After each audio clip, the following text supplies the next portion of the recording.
কি ব্যাপার ভাই, ফুচকা দিতে দিতে বারবার গেটের দিকে তাকাচ্ছিস কেন? ওই এমনি। লেন, হ্যাঁ আমরা সব বুঝি। তুই না স্কুলে এসেছিস? ওই দেখেন আপনার পাখি আসছে। সত্যি তোমরাও না? শোনো, তোমার সঙ্গে আমার কিছু কথা আছে। হ্যাঁ হ্যাঁ, কি কথা বলো। একটু সাইডে এসো। ছোট, তুই দেখি ফুচকাটা দিয়ে দে, আমি আসছি। ঠিক আছে।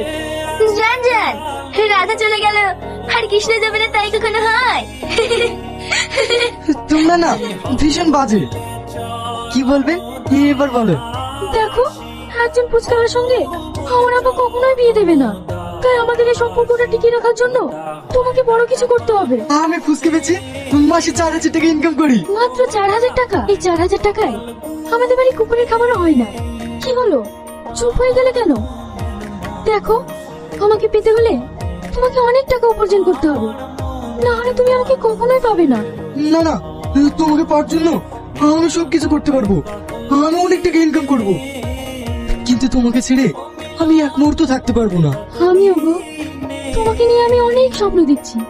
তাই সেই স্বপ্নটা ভেঙে যাওয়ার আগে আমি যেটা বললাম সেটা করো। তুমি যদি আমার পাশে থাকো, তোমার জন্য আমি সবকিছু করতে পারবো, কিন্তু কখনো যেন এই হাতটা ছেড়ে চলে যাও, নাহলে আমি নিঃস্ব হয়ে যাবো। হাই, আমি বাড়ি যাবো।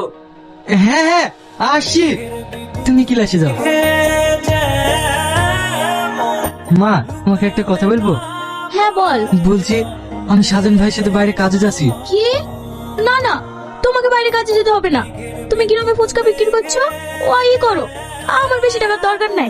না মা, আমাকে বাড়ি যেতেই হবে, কারণ আমি একটা মেয়েকে অনেক ভালোবাসি। ওরা অনেক বড় লোক, তাই আমি যদি ইনকাম না করি তাহলে ওরা কখনোই আমার সাথে বিয়ে দেবে না। এইসব ঠিকই বলছিস? হ্যাঁ মা, আর তাছাড়া তোমার হার্টের চিকিৎসা করতে অনেক টাকা লাগবে, তাই আমাকে বাইরে যেতেই হবে। তুই ওই মেয়েটাকে এতটা ভালোবাসিস, তার জন্য তুই আমাকে ছেড়ে চলে যাচ্ছিস? মা, তুমি ভুল ভাবছো। তুমি আমার সব গো, কিন্তু তুই নাকেও আমি অনেক ভালোবাসি। কি হলো, তুমি কাঁদছো কেন? তুমি জানো না তোমার চোখের পানি আমার সহ্য হয় না। কই, আমি কাচ্ছি না তো। আমি শুধু এটাই ভাবছি, আমার ছেলে